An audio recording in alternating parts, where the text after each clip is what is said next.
tahu loh.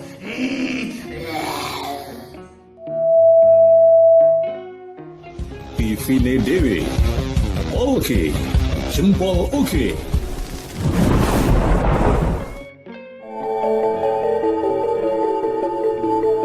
Halo semuanya, apa kabar? Alhamdulillah, luar biasa. Hai semangat, Ramah, hangat, dan bersemangat. Itulah kesan pertama ketika jumpa Kak Arsy yang baru saja meraih juara 2 lomba mendongeng antar guru PAUD TK tingkat nasional. Ditemui di TPA dan bimbel Arsy miliknya di Gangin Raya Bangetayu Wetan, Genuk, Semarang, Kak Arsy bercerita banyak tentang mendongeng dan kisah di balik prestasi nasionalnya. Anak didik dari juru kisah profesional Kak Kempo Antaka ini juga ngobrol banyak tentang kesibukannya sebagai guru TK, pengelola TPA dan bimbel, bahkan masa lalunya sebagai penyiar radio. Seperti apa celotehnya? Simak dalam liputan khas Tivine Dewi. Sebelum pengerjaan dimulai, mandor itu pun memanggil seluruh para pekerja. Teman-teman, kemarilah.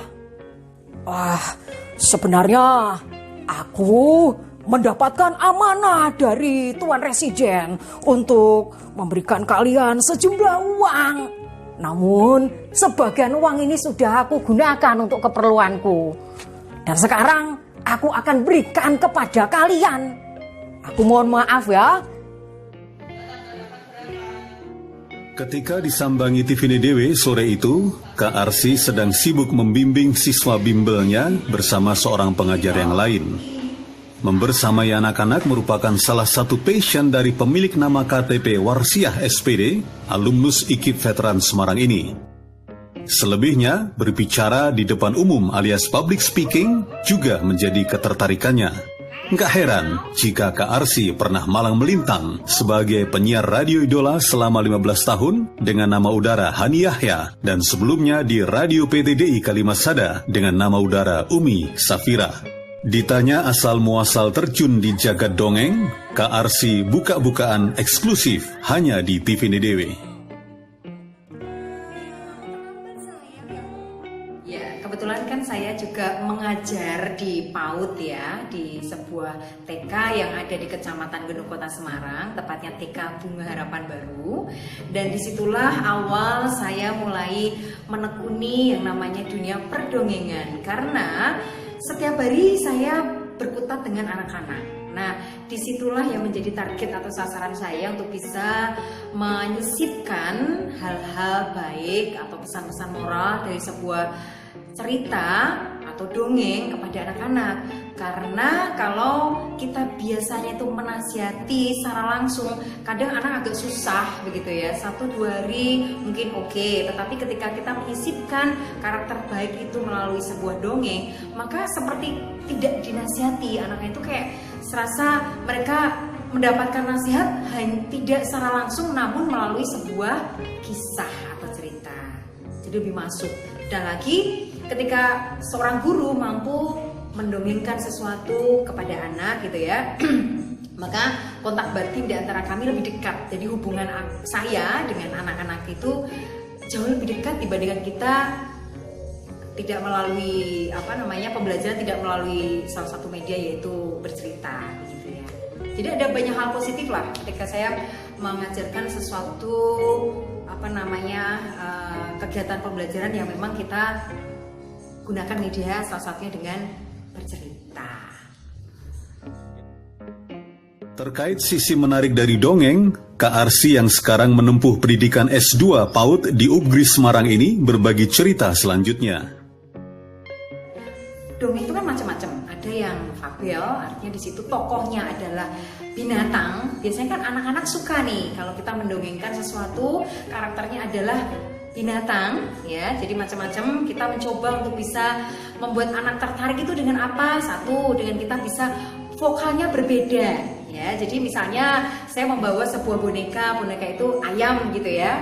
Kemudian satu lagi binatang lain, misalnya kucing atau ular begitu. Nah, kita mainkan di situ, anak pasti akan langsung wah gitu ya, langsung anak yang biasanya itu lari towah ke sana kemari, ketika guru membawa media yang menarik itu anak langsung wow gitu kan, duduk manis. Apalagi yang kita sampaikan dalam dongeng itu Bu Guru bisa memainkan vokal, itu akan lebih jauh menarik. Misalnya contoh misalnya nih ya, saya memeragakan ayam. Nah kita coba mulai dari ayam.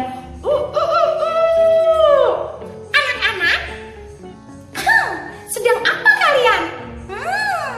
Aku di sini mau mengajak kalian bernyanyi. Ayo kita menyanyi bersama. Seperti itu. Atau juga karakter lain, misalnya binatang yang sangat besar, yaitu harimau atau gajah begitu ya. Contohnya harimau nih.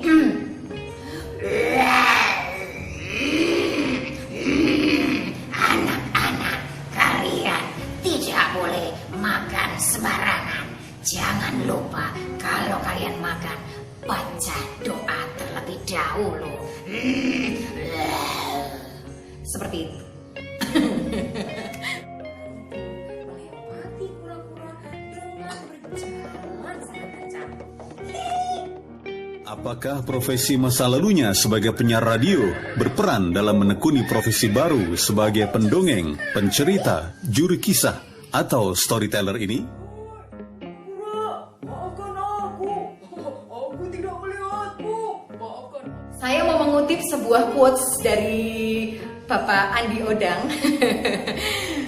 Bapak Andi Odang ini adalah pimpinan dari Radio Idola yang sering kali menyampaikan bahwa life is connecting the dot. Artinya apa? Hidup kita ini dari kumpulan sebuah titik yang akhirnya menjadi seperti saat ini. Taruhlah saya sekarang ini bisa mendongeng. Itu juga awalnya dulu selain karena di program Radio Idola, dulu ada program yang saya bawakan adalah dongeng untuk anak gitu kan. Kemudian di dunia sekolah, dunia pertekaan, saya juga dituntut untuk bisa membuat anak ini bisa lebih tertarik dengan apa yang disampaikan Bu Guru gitu kan. Saya harus bisa mencari cara yang jitu, bagaimana caranya agar anak ini manut dengan Bu Guru gitu ya, dengan segala cara lah. Salah satunya yaitu dengan mendongeng atau bercerita. Nah, ketika saya di Radio Idola itu ada satu program yang mengharuskan saya bisa bermain karakter di sana. Saya coba browsing. Nah, disitulah saya menemukan seorang pendongeng besar nasional dan kebetulan rumahnya juga tidak terlalu jauh dengan studio Radio Idola. Dan lagi beliau ini ternyata usut punya usut adalah kakak kelas saya waktu di SMA. Iya, namanya Kak Kempo Antaka. Yang kebetulan juga waktu itu saya belajar dengan beliau untuk bisa bermain karakter sewaktu saya membawakan program acara di Radio Idola. Namun hanya berlangsung sekitar ya 1-2 bulan begitu ya.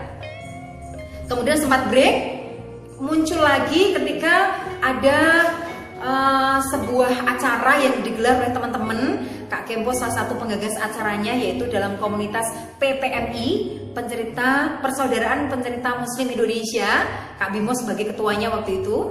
Nah, disitulah saya mencoba untuk mengikuti acara tersebut. Nah, di acara workshop mendongeng itu banyak hal yang saya terima. Banyak ilmu dari para pendongeng nasional bahkan internasional, termasuk Kak Bimo sendiri, Kak Kempo dengan Kak Kusyanto juga, dan kakak-kakak pencerita lain dari Kota Semarang.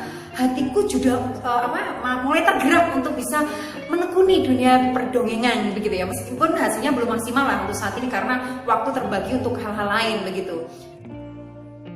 Bagaimana kronologinya hingga berhasil jadi juara nasional mendongeng? Kak Arsy yang sekarang mengelola Yayasan Bina Insan Mulia Bangatayuwetan Wetan dan menjadi pengajar di TK Bunga Harapan Baru ini buka rahasia. Nah, ketika saat ini sebagai guru TK dan di musim pandemi saat ini tidak membuat guru TK lantas menjadi terpuruk, kemudian tidak bisa berkreasi, tidak bisa mengukir prestasi karena hanya pembelajaran daring dan guru harus WFH seperti itu ya. Nah, ketika ada sebuah kegiatan yang saya kira positif, yang di situ ada lomba yang diselenggarakan oleh Komite Seni Budaya Nusantara.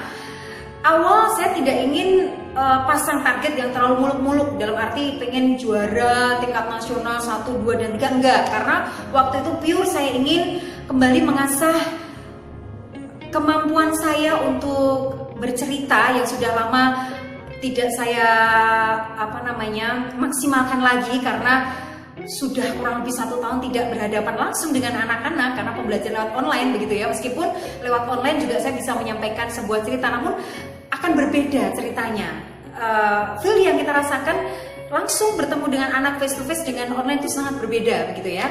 Nah, bismillah saya ikut, dan dengan dibimbing oleh guru saya Kak Kempo Antaka, di situ saya kembali belajar lagi, berlatih lagi dengan berdarah-darah juga.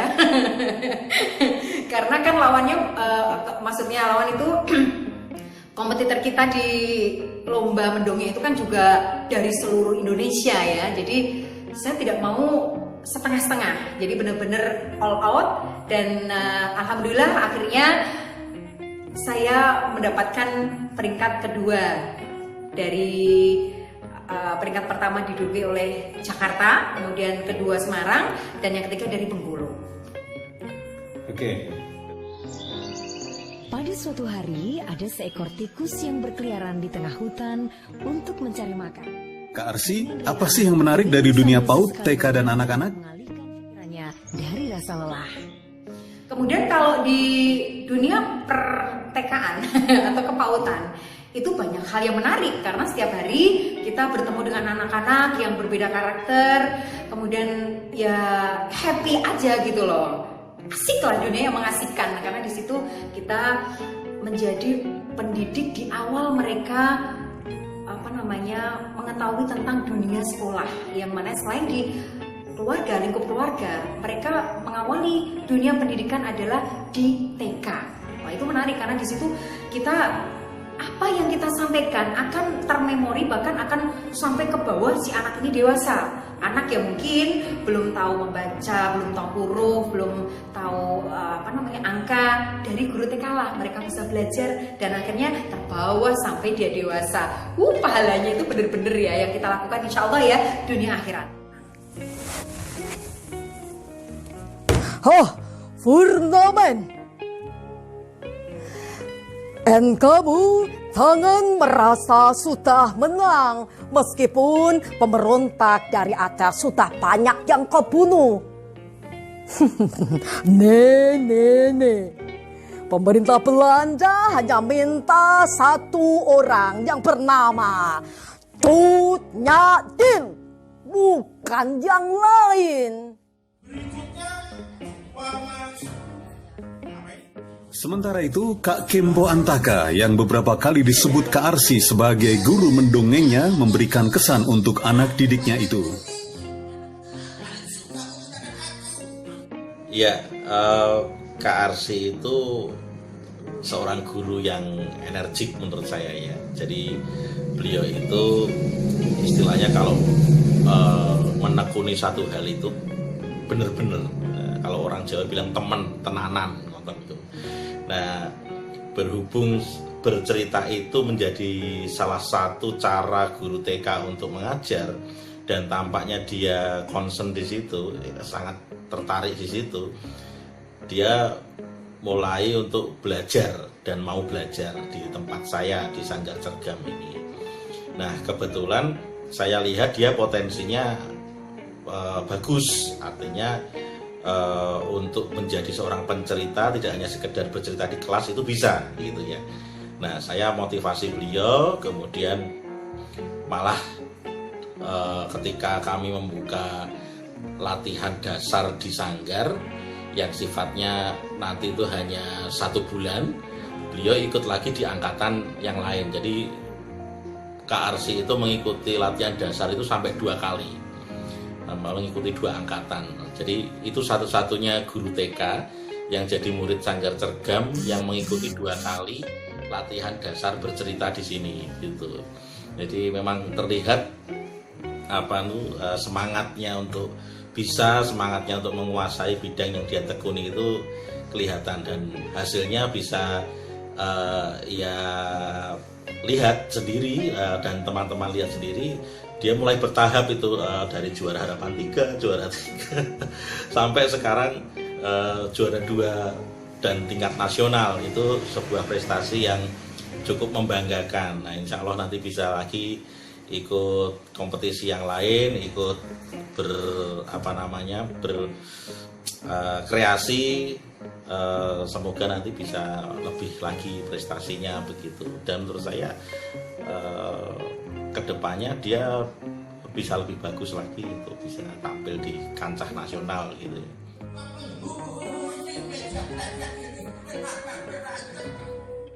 Lebih lanjut, Kak Kembo Antaka mengupas detail tentang kelebihan dan kekurangan Kak Arsy. Ya, saya melihat Kak Arsy itu ekspresif ya. Jadi dia ekspresinya kelihatan betul gitu kalau tampil gitu. Kemudian kekuatan yang lain adalah basic vokalnya yang sudah bagus. Kan saya juga mendapat cerita dari Kak Arsy kalau beliau juga pernah menjadi penyiar. Nah, ini menjadi modal yang cukup untuk bisa menjadi seorang storyteller atau pencerita begitu. Maka modal yang sudah dimiliki itu kemudian ditambahi dengan kemampuan yang lain hubungannya dengan storytelling, itu sangat membantu begitu. Jadi itu ciri khasnya, jadi ekspresif, kemudian vokalnya yang sudah matang gitu, matang, sudah tertata baik gitu, jadi ciri khasnya gitu. Ya, kalau bicara kekurangan Kak Kembo sebagai seorang guru, kekurangannya apa nih Kak sini? Iya, ini saya nggak tahu apakah ini umumnya ibu-ibu, karena sifatnya ibu-ibu itu kan ceriwis gitu ya. Kak Arsy ini memang kadang ceriwisnya sok berlebihan, sehingga terbawa ketika bercerita itu kadang kalau bahasa Perancisnya kami sosolen. Bahasa Jawa ya. Jadi kadang mengucap itu sering keliru gitu kan. Nah, ini menata emosinya yang kadang apa yang ada di dalam pikirannya keluar diksi pilihan katanya sering kadang keliru. Nah, tapi itu biasanya ketika dia sudah mulai bisa tenang itu bisa lancar gitu. Nah, alhamdulillah ketika pentas mungkin karena suasananya beda dengan latihan. Kalau latihan mungkin ada pikiran nanti salah juga aku bisa diulang gitu, salah bisa dilatih dari awal lagi. Tapi kalau sudah pentas tampaknya kontrol itu mulai keluar gitu ya. Jadi kemungkinan salah itu sangat kecil. Sampai kemarin yang lomba di KSBN itu yang dia memperoleh juara 2 nasional itu sebenarnya ada kesalahan yang kita sadari sebagai pelatih itu ada kata-kata yang sebenarnya keliru, tapi alhamdulillah kekeliruan itu tidak menjadikan hal yang signifikan karena dia langsung bisa improvisasi begitu. Jadi ada kata yang dia harusnya menyebut waktu itu gembel, WW gitu ya, WW tapi keliru gembel gitu ya. Gembel, terus wewe gombel gitu. Nah, untungnya kalimat ketiga itu betul gitu ya. Tapi juri mungkin tidak menyadari itu. Jadi itu bukan bagi orang yang tidak tahu naskahnya itu bukan suatu kesalahan. Tapi bagi saya yang nulis naskahnya dan melatih dia, saya tahu gitu. Dan kalau dia sudah mulai pentas begitu, saya tidak menampakkan di penglihatan dia. Jadi saya sengaja sembunyi supaya kalau dia salah saya bereaksi dia nggak tahu. Kalau saya bereaksi apa dia lihat saya bereaksi kurang menyenangkan gitu, biasanya buyar, waduh pelatihku nggak berkenan, ya pikirannya sudah perasa gitu ya. Jadi maka itu kekurangannya sih.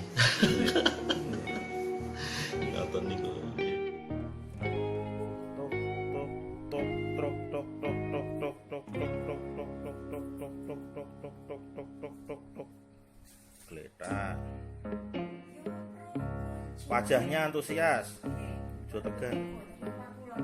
Baleni. Terkait metode latihan gurunya, Kak Arsy menilai Kak Kembo menerapkan gaya keras ala militer. Bagaimana tanggapan Kak Kembo? Ya sebenarnya dalam artian keras itu tidak, tapi saya tuh berusaha tegas, dan memang kalau saya tahu ada seseorang yang sudah minta dilatih oleh saya, itu maka dia harus komit. Jadi komitmennya harus begini, kalau saya sudah mau latihan untuk menghadapi sebuah lomba, maka harus sungguh-sungguh. Sungguh-sungguh itu bukan berarti kita nanti harus, kalau nggak juara 1 berarti kamu dianggap gagal. Enggak, saya masalah juara itu kan nanti ada yang namanya faktor X gitu ya. Allah yang menentukan, saya selalu bilang begitu. Tapi kamu harus bermain cantik, artinya harus bermain memaksimalkan potensi yang ada. Nah kadang ada karakter siswa yang kalau latihan itu memang harus didorong dalam artian diingatkan, ayo sungguh-sungguh, waktunya sudah mepet. Nah KRC itu kan lomba yang kemarin itu juga waktunya sangat mepet begitu. Pengumuman event itu juga mendadak, akhirnya jatah latihannya yang waktu mau menghadapi final itu cuma 2 hari kalau nggak salah kita latihan secara intens gitu ya. Jadi saya benar-benar memanfaatkan waktu yang sedikit itu, maka ojo kakean guyon ibaratnya gitu. Jadi harus tenanan. Nanti bercanda itu ada masanya begitu. Kalau sudah selesai baru kita. Nah, memang beberapa termasuk KRC kalau lihat saya sudah diem itu, wah ketok sangar. Padahal itu gawan bayi gitu, wajahnya memang sangar kok preman ya, saya nggak tahu. Tapi saya nggak ada maksud marah gitu loh. Cuman kadang keluar kata-kata yang mungkin menurut dia tegas gitu ya, tegas atau galak gitu yang mungkin bikin dia sakit hati. Tapi setelah dia begitu, dia ngomong, oh iya ya kata-katanya Kak Kembo itu kemarin benar, itu justru malah mendorong saya untuk merubah sikap, untuk mengurangi kesalahan yang sudah dilakukan gitu. Ya saling mengingatkan lah, kalau memang ini waktunya mepet, ya latihannya harus seefisien mungkin, harus sungguh-sungguh ya, memanfaatkan waktu, begitu sih. Ya, saran Kak Kembo untuk KRC? Ya saran saya, yang namanya ilmu itu harus dikembangkan, apalagi kalau ilmu itu bisa bermanfaat untuk orang banyak. Silahkan mengembangkan diri, belajar dengan banyak orang, belajar dengan banyak sumber, terus kemudian mencari ciri khasnya, mencari ciri khasnya itu maksudnya jangan hanya sekedar ikut-ikut yang lain. Karena pendongeng itu sebenarnya kan atau pencerita, storyteller itu kan punya karakter masing-masing. Nah ini karakternya KRC ini harus benar-benar nanti ketahuan, oh si pendongeng A itu punya karakter ini, pendongeng B karakter ini. Nah ini semoga nanti KRC bisa ke situ. Jadi tidak hanya sebatas nanti untuk kebutuhan sebagai pengajar, tapi dia sebagai seorang profesional, pencerita, juru kisah, storyteller yang punya karakter, punya ciri khas begitu. Asal mula lemah gempal. KRC yang juga alumnus SD Sembung Harjo, SMP Wali Songo 2, dan SMA Negeri 10 Semarang ini optimis, selama masih ada anak-anak, dongeng akan terus bertumbuh dan menjadi cara yang efektif untuk memasukkan nilai-nilai kebaikan kepada anak tanpa berkesan menggurui. Anakku, kene gocek antangane emak. Dunia dongeng identik dengan dunia anak. Artinya apa? Ketika masih ada anak, dongeng akan tetap tumbuh begitu ya. Tetap kita akan nyalakan. Karena disitulah kita bisa masuk ke dunia anak sambil menasihati mereka, memberikan masukan hal-hal positif tanpa menggurui seperti itu. Apalagi kebetulan saya mempunyai lembaga daycare atau tempat penitipan anak. Nah di situ anak-anak yang mulai dari bayi usia 3 bulan gitu ya sudah dititipkan di tempat kami, dan disitulah saat yang tepat kami memberikan edukasi, tapi tidak yang secara formal begitu ya, sampai di usia murid kami yang usia 7 tahun begitu ya, kita sisipkan dalam kegiatan pembelajaran serius tapi santai begitu ya, atau santai sambil kita bermain lah. Kita bermain sambil saya menyisipkan dongeng di situ dengan karakter yang saya bawakan dari boneka-boneka yang kami miliki.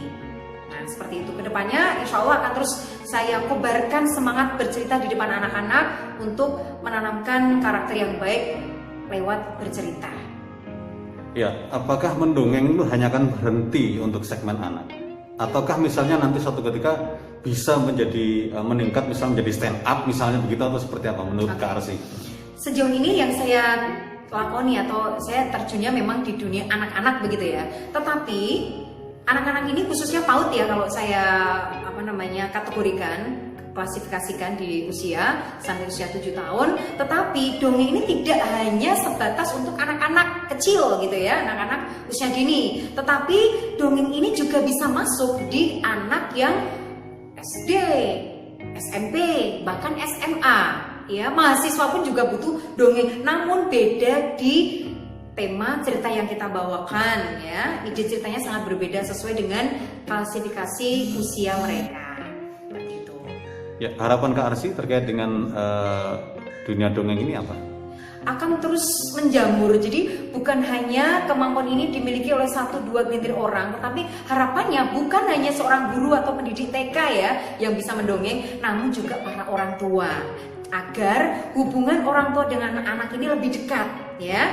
Kalau dulu mungkin masih ingat juga mungkin ya, kita didongengkan orang tua kita sebelum tidur, dinina bubukkan dengan cerita-cerita yang kalau dulu itu seringnya adalah kancil, nyolong, timun gitu kan. Padahal di situ yang kita dapatkan adalah pesan moralnya. Kalau kita bedah saat ini gitu ya, justru kancil itu kan kelakuannya cerdik tapi ngakali gitu ya, tanda kutip ngakali. Nah, itu bukan hal yang baik untuk anak-anak. Nah, kita bisa membuat cerita itu menjadi hal yang menarik dan mengedukasi, tetapi kita nyalakan karakter baik lewat kancil misalnya. Kalau kancil dulu suka dalam tanda kutip menipu, nah bagaimana kita bisa bikin cerita itu menjadi hal yang baik, bahwa kancil ini bukan tipe binatang yang cerdik, namun dia juga cerdas. Bapak-bapak, Setelah berprestasi nasional dalam dunia dongeng, istri dari Khairon dan ibu dari Bujang Sematawayang, Edi Santoso ini menyampaikan harapannya. masalah tanggul sering longsor bukan? Ya. Untuk prestasi yang belum lama ini saya raih, harapannya tidak membuat saya menjadi sombong atau puas diri, tetapi justru itu menjadi awal untuk saya bisa menata kembali, berlatih kembali, belajar lagi agar bisa terus berprestasi, memberikan yang terbaik untuk diri saya, untuk keluarga, untuk lembaga saya, untuk guru saya yang membimbing saya, dan paling khusus adalah memberikan yang terbaik untuk anak-anak didik saya ya, dengan terus mengobarkan semangat bercerita ketika kita berhadapan dengan mereka, memberikan materi-materi. Karena di dalam dongeng itu sendiri bukan hanya kemampuan bahasa yang kita sampaikan, tetapi lebih dari itu kita bisa menyisipkan kognitifnya, kita bisa menyisipkan juga emosional anak di sana, juga seninya ada, dan masih beberapa hal lain yang bisa kita sisipkan di dalam sebuah cerita. Harapan yang lain Kak Arsy? Ya, orang tua supaya lebih dekat hubungannya dengan anak, jangan lupa selipkan atau sisipkan ya, atau sempatkan, nah bahasa yang tepat adalah sempatkan waktu dalam sehari misalnya 5-10 menit saja untuk mendongengkan anak-anak kita. Mungkin waktu yang tepat adalah sebelum mereka tidur begitu ya, agar hubungan semakin dekat. Tidak harus kita memunculkan ide sendiri, ide cerita, enggak. Kita bisa minta bantuan media buku seperti itu, kita bacakan ya, agar hubungan kita, ikatan batin antara orang tua dengan anak semakin dekat lagi. Menurut Purwodarminto, dongeng adalah cerita zaman dahulu yang aneh atau cerita yang tidak terjadi. Walaupun dikemas untuk menghibur, dongeng banyak mengisahkan kebenaran, pelajaran moral, bahkan sindiran. Dongeng juga mengandung harapan, keinginan, dan nasihat, baik tersirat maupun tersurat. Dari Semarang, Jiwo Tivine Dewe melaporkan.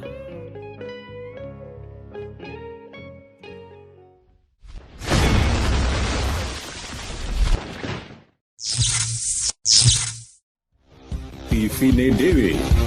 Oke, jempol oke.